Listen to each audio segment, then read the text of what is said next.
Hey guys, welcome to episode 3 of Ask Laird's Training. The question today isn't really a question that was emailed to me, but it's a question that I was asked by one of my younger athletes that I do hitting lessons with. And he was talking to me about how he doesn't have availability, time, or anybody to take him to the cages and kind of get some work in. So essentially, the question, Ask episode 3, is what are some of the drills, hitting drills, that I can do on my own without any equipment, without any resources? Now, obviously, it's a little tough of a question to answer, but I know exactly what I'm going to say. It's the same thing I say to every single client. And I told him I'd make a video so he could do this on his own. Now, saying you don't have any equipment, part of this answer is making your own equipment and making use of what is around you and what you have with you. Okay, so kind of wrote some notes on the board for me. The first and foremost, number 1, the first drill, I'm going to give you 3 drills total. Number 1, and this is focusing on physical development. You need to work on grip strength and back speed work. Now, grip strength. This is something real simple that you can ask your parents to make. Okay, I got a PVC pipe, yellow rope, and then an extra 10-pound weight. Most of the time, most kids as parents will have some kind of weight that around the house, a 5-pound dumbbell, 10-pound dumbbell, some old weights, somewhere lying around. You don't have to use that. You can use bricks, cinder blocks, anything. You got to get creative. I like the idea of bricks and cinder blocks. It makes it blue collar and that work ethic for sure. So this PVC, this literally cost me probably $2 to make, okay? You just cut this 1.5 inch PVC, you attach the rope, drill a hole through the rope, boom, you attach the weight at the bottom, you're doing wrist rolls. I'm not going to demonstrate right now because I got plenty of videos on the YouTube channel for you to see the actual wrist rolls being done. So, we're working on grip strength. The better the grip strength is, the better the forearm strength is, better the back speed, better the back control I'm going to have. So that's first and foremost. Okay, the second thing would be sledgehammer curls. Almost every parent, every dad has some kind of sledgehammer lying around the house. Grab a sledgehammer, you can do your sledgehammer curls. That is another video that I have on the YouTube channel. If you don't know how to do it, watch the tutorial. You can actually see me doing it on one of the exercises. And last, we're working on bat speed. Again, this is the physical development part of this. So, you got your regular bat. Most of the time, kids have some kind of donut or some kind of weighted implement they can put on their bat. My advice is put that weighted implement on your bat. Take 20 to 25 swings as hard and as fast as you can, okay? Regular swings, your regular mechanics, everything you're rocking and rolling, you're swinging as hard as you can. You can walk outside even if you're in a cold weather state. You can do it inside your garage. It doesn't matter. Put the donut on. 20 swings, boom. Rest about a minute, okay? Take the donut off, use your regular bat. Boom, 20 to 25 swings, as hard as you can, okay? Then as soon as you get done, rest another minute and get an old bat that is lighter, at least 3 ounces lighter than your current bat, and use that. And here's the thing, it doesn't have to be a lighter bat when it comes to like 3 ounces or so. You can use a PVC pipe, so you can get a nice little PVC pipe at Lowe's or Menards or something, some kind of utility store like that.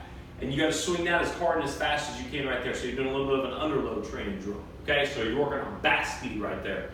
Now, all the bat speed research, somebody might listen to what I just said and go, well, that's not how you work on bat speed. Well, actually it is. All the research, if you look on how to implement bat speed, there's no exact, hey, written program, this is exactly how it's done. There are multiple studies and multiple programs that show exactly how bat speed is done. Somebody was actually using a 6-pound bat, and they were using weighted swings, increase their bat speed.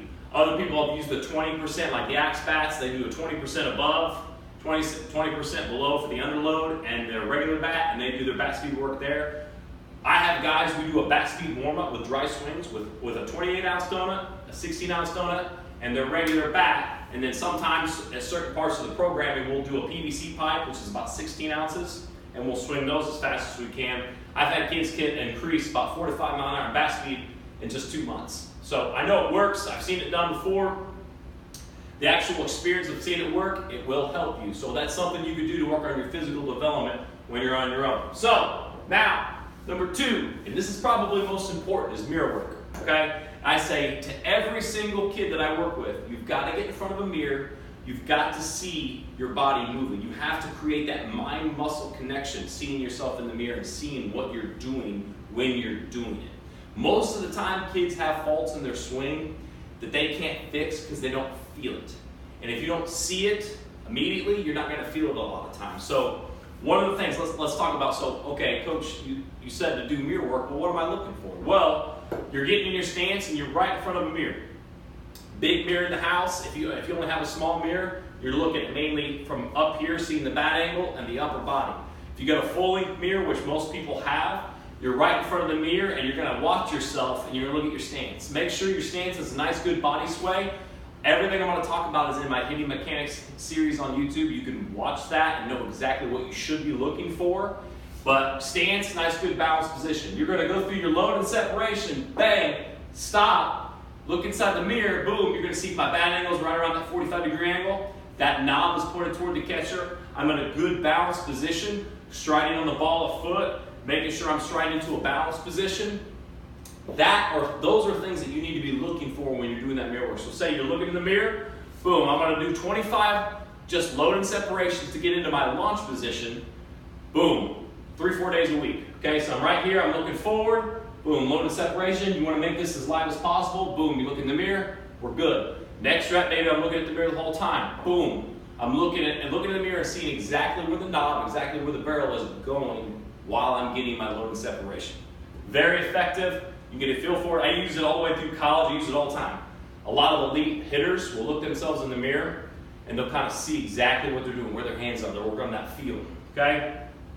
Second, you can work on getting into the launch position and just work on your slot, okay? And I talk about slot and hitting mechanics videos, but I'm just right here, nice and smooth. If you have enough room, you can go ahead and load and separate and go through your actual swing and see how your swing looks in front of the mirror. There's a lot of things you can do, but the most important thing when you're doing mirror work, see where the knob's at, see where that barrel is at, around a 45-degree angle, striding to balance, see where you're at. Most kids, young kids especially, they'll load and they're still way too far back, right? We want to get more into that balanced position after that load and separation. So that's some mirror work you can do, and you can work on the slot like I was talking about, where I load and separate, and then I'm going to drive my heel on the ground, drive my back hip forward, drive my right elbow to my body, left elbow comes up, bang, I'm working on that slot where that barrel is going to follow right behind that back, that bicep and that shoulder. And I just look in the mirror and I go, boom, okay, good. I got some power L's. If you don't know what power L's are, I explain those in detail in my book. I also explain it in detail in my hitting mechanics videos. We're looking at this L, looking at the lead arm L, back foot or back heel, back leg. Not exactly a perfect L, but we're looking for those angles in our slot and our first movement of our swing, okay? And I'm going to come back to that here in a minute.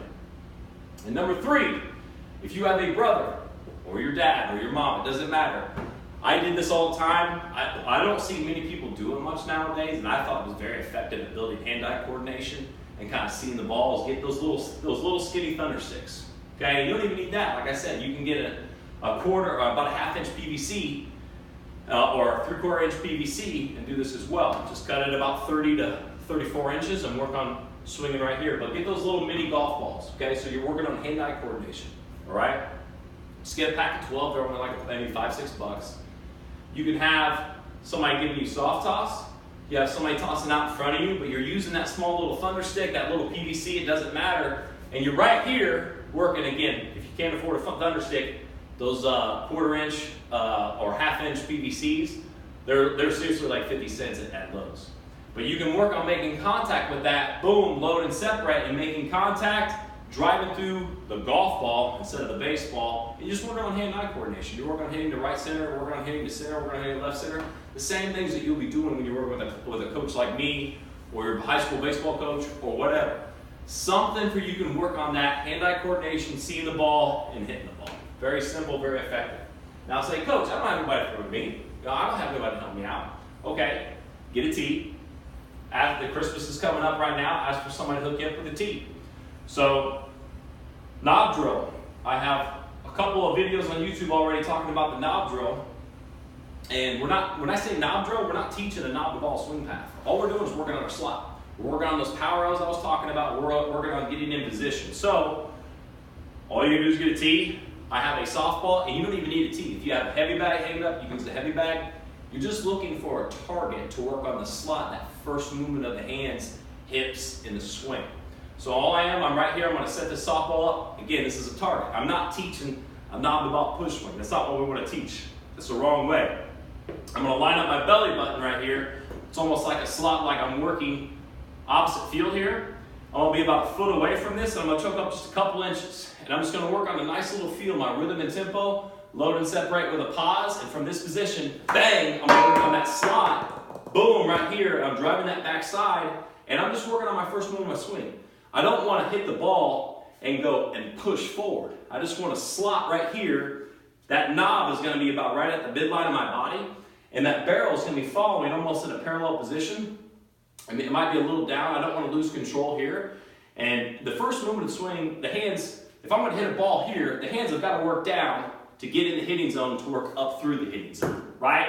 So I'm working on that first movement. So my hands, a lot of young guys might get out through here, right? Get that lead arm locks out and they get around the ball. We don't want to do that. We work on that first movement right here, what I teach in the slot, and getting bang, straight to that ball. And you can do this in front of the mirror and see that first impact right there as well. So if some of these don't make any sense, obviously I can't sit here and take my time and explain all this stuff in detail. You know, there's a lot of books, my book specifically, there's a lot of YouTube videos I put out that explains these little drills and things that you can do to make yourself better. I was a kid growing up. You know, my dad helped me out the best he could. He did a great job. Obviously, I ended up playing D1 baseball, but you've got to be a guy that soaks things up like a sponge. You've got to learn and educate yourself as much as you can and pick things up, work on things, and see what helps. These 3 specific drills, and they're not even 3, I just gave you 6 drills essentially. You can do all of these on your own, no equipment, or AKA limited equipment. So, my opinion on episode 3 of Ask Laird's Training, best hitting drills without equipment, or I should actually edit that and say limited equipment. So you can make your own equipment, help yourself be a better ball player. There's never an excuse to not give 100% in your effort and have a great attitude, bust your butt, be the best you guys can be. So hopefully this answers some questions for some of the guys that need some drills to do. Until next time, guys, make sure you like, subscribe to the video, or subscribe to Laird's Training, and I'll see you guys later.